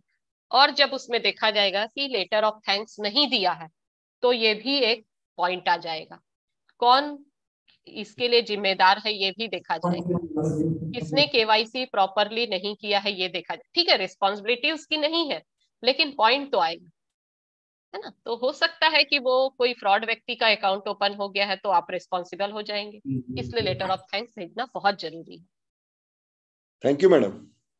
मैम छोटी छोटी थोड़ा सा 2 क्वेश्चन है मैम, उसको थोड़ा सा श्योर क्लियर सर, कर श्योर दीजिए। Sure sure. 2 इलिटरेट पर्सन का जो अकाउंट है ना उस पे फोकस डाल दीजिए। एक साथ अगर ज्वाइंटली खुलवा रहे हैं, अगर क्लोज रिलेशन में है तब तो ठीक है, अगर क्लोज रिलेशन में नहीं है तो उस पे बता दीजिए मैम। और दूसरा 2 माइनर का ज्वाइंट अकाउंट पे, क्योंकि ये थोड़ा तो सा सर पहले हम एक एक ले, एक पहले अपन इलिटरेट पर्सन लेते हैं, ठीक है। हाँ जी लगा। हाँ जी मैम, पहले इलिटरेट ले लेते हैं। तो इलिटरेट पर्सन यदि कोई है तो हम लोग क्या करते हैं, इलिटरेट पर्सन की फोटो लेते हैं, उसका थंब इम्प्रेशन लेकर अकाउंट ओपन करते हैं। हाँ जी हाँ जी। और अगर आपका क्वेश्चन है कि 2 इलिटरेट पर्सन जब एक साथ अकाउंट ओपन करते हैं, यही क्वेश्चन है ना। हेलो जी मैम, जी मैम। हाँ, तो हम दोनों का फोटो लेंगे, दोनों का थंब इम्प्रेशन लेंगे, दोनों का जॉइंट अकाउंट ओपन करेंगे, और हम उनका मोड ऑफ ऑपरेशन जॉइंट रखेंगे। ठीक है, देखिए ये पॉलिसी वाली बात नहीं है, पॉलिसी गाइडलाइन नहीं, ये प्रैक्टिस वाली बात है। इससे क्या होगा, जॉइंटली आएंगे तो दोनों आएंगे हमारे सामने और दोनों थंब इम्प्रेशन लगा करके पैसे निकालेंगे, तो हमको कभी फ्रॉड होने का डर नहीं होगा। ठीक है, आप बिल्कुल मना नहीं करेंगे कि दोनों का हम अकाउंट ओपन नहीं करेंगे, कर सकते हैं। और उसमें ऐसा भी नहीं है कि दोनों ब्लड रिलेशन में हो तभी जॉइंट अकाउंट ओपन करें, कर सकते हैं। आप अपनी सेफ्टी के लिए इसको कभी भी जॉइंट ऑपरेशन दीजिए। ठीक है sir. Okay ma'am, thank you. और नेक्स्ट जो माइनर क्या पूछ रहे थे? जी मैम, हाँ पूछिए, वो क्वेश्चन मैं नहीं सुन पाई हूँ। 2 माइनर का ज्वाइंट अकाउंट खोलने के केस में मैम। हाँ देखिए, 2 माइनर अगर सेम एज के हैं, है ना, तो जैसे अगर 10 साल से ऊपर का कोई व्यक्ति है, मान लीजिए 2 भाई है, एक भाई 12 साल का है, एक भाई 14 साल का है, तो आप दोनों का जॉइंट अकाउंट जरूर ओपन कर सकते हैं। लेकिन जब एक व्यक्ति मेजर हो जाता है तो उस समय आप उनसे कंसेंट जरूर ले लेंगे कि अब ये मेजर हो गया है तो ये अकाउंट को कोई चालू रखेगा या बंद करना है। चालू रखना है तो कैसे चालू रखना है, 2 माइनर है तो उनके भी अकाउंट आप ओपन कर सकते हैं, कोई इश्यू नहीं है। या पेरेंट के साथ अकाउंट ओपन करना है तो एक ओपन कर सकते हैं, 2 माइनर साथ में भी ओपन कर सकते हैं। बात यहाँ पर तभी ध्यान आपको रखनी है, यदि एक व्यक्ति, जाहिर है दोनों बराबर एज के तो शायद नहीं होंगे जब तक ट्विंस ना हो, अगर एक बड़ा है तो वो जल्दी मेजर हो जाएगा। जब वो मेजर होता है तो इस वक्त आपको उनसे कंसेंट जरूर लेना है कि इसको अकाउंट को कौन ऑपरेट करेगा।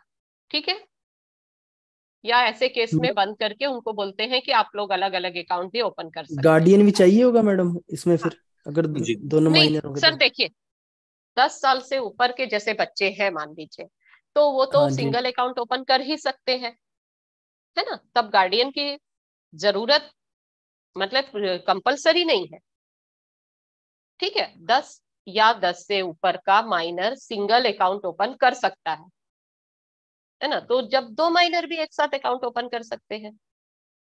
देखिए क्या होता है, ये 10 के ऊपर वाला माइनर ओपन कर सकता है, ये तो ठीक है, ये आरबीआई की गाइडलाइन है। लेकिन अपने बैंक का मैनुअल जो होता है, मैनुअल देखकर काम करिएगा। मैनुअल आपके बैंक का मैनुअल क्या करता है ना। हमारे में तो मैनुअल क्या है, मैडम हाँ खोल सकते हैं, बट उसमें उनकी हाँ। कस्टडी चाहिए होती है उनके पेरेंट्स तो की। 10 साल के ऊपर वाला आपके यहाँ सिंगल अकाउंट ओपन नहीं कर सकता है?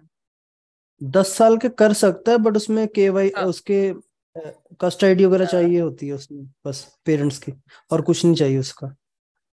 पेरेंट का जॉइंटली भी फोटो अकाउंट ओपन करना होता है, गार्डियन का अकाउंट ओपन नहीं, करना होता नहीं है? मैडम, नहीं नहीं करना है, हाँ पर तो हमें नहीं है, हाँ मतलब उनका नहीं पहले से करना, खाता होना चाहिए, ये है बस। हाँ मतलब सीआईएफ होना चाहिए गार्डियन का। हाँ वही जी, हाँ होता जी। है ना सर, क्या होता है कि अपने अलग अलग बैंक का मैनुअल अलग अलग होता है। पॉलिसी एक अलग चीज होती है, मैनुअल अलग चीज होता है। तो पॉलिसी उनकी हमने जो बताया है 10 के बस ऊपर वाला कर सकता है। ज्वाइंट फोटो लेनी आती है बस। हाँ सर ठीक है क्या मैम, बोले? Thank you. Thank you ma'am, thank ठीक यू। समझ। Okay okay, thank you sir, thank you very much. Ma'am any question? अगला जो एक क्वेश्चन है मैम, जो अभी हाँ आपने बोलिए। बताया मैम कि पीएमजेडीवाई अकाउंट को जनरल में कन्वर्ट करते हैं, तो ओडी हाँ का हाँ अगर अकाउंट है, ओवरड्राफ्ट है, तो उसमें क्या सावधानी बरतनी होती है मैम? सर, सबसे पहले तो जब तक ओडी है तब तक आप पीएमजेडीवाई को कन्वर्ट ही मत करिए, क्योंकि पीएमजेडीवाई के अगेंस्ट ही तो आपने ओडी दिया है ना। तो आप अगर उसके अच्छा पास अच्छा अच्छा। पैसे हैं, समझ गया है मैम, ना, समझ। तो एक्चुअली वो ओडी पहले बंद पीएमजेडीवाई करिए के ना। अंतर्गत जो ओडी है उसकी बात आप हाँ कर रहे हैं, है ना? हाँ हाँ। ओके मैम, ओके, तो थैंक फिर यू। पहले आप उसको बंद करिए, उसके बाद कन्वर्ट करिए। ओके मैम, क्लियर ठीक हो है। गया मैम। हाँ और एक चीज मैं कहना चाह रहा था मैम कि जैसे हाँ हाँ कंपनी के अकाउंट या पार्टनरशिप अकाउंट या फर्म के अकाउंट में जो करंट अकाउंट जब खोलते हैं ना, तो इन लोगों का हाँ। तो क्या क्या पेपर लेना है ये सब मालूम ही है। लेकिन अगर कोई जी व्यक्ति हाँ आता है इंडिविजुअल, अगर करंट अकाउंट कोई खोलता है, तो उसमें क्या सावधानी रखनी हाँ। होती है? देखिए सर, जो भी करंट अकाउंट इंडिविजुअल ओपन करते हैं तो कर सकते हैं, ये इंडिविजुअल कैपेसिटी है। मतलब ये नॉन पर्सनल नहीं है। करंट अकाउंट जैसे मान लीजिए कोई एलआईसी एजेंट है ना, तो वो चूंकि उसका एलआईसी का पैसा आना है, उसको हम सेविंग में तो अलाउ नहीं करेंगे, क्योंकि दूसरे दूसरे लोगों का पैसा आता है, फिर वहां से पेमेंट करते हैं, तो ये बिजनेस अकाउंट है एक प्रकार का। हम ऐसे लोगों को सजेस्ट करते हैं कि आप करंट अकाउंट खोलिए, ठीक है, वो करंट अकाउंट खोल सकता है। आइडेंटिफिकेशन पूरा केवाईसी उसी का होगा, क्योंकि वो पर्सनल नाम से ओपन कर रहा है। तो आप नॉन पर्सनल अकाउंट ओपन करेंगे। अब आप लोगों के यहाँ कैसा चलता है ये तो नहीं पता, लेकिन हम जैसे लेते हैं उसका 2 प्रकार से होता है, एक पर्सनल अकाउंट, एक नॉन पर्सनल अकाउंट।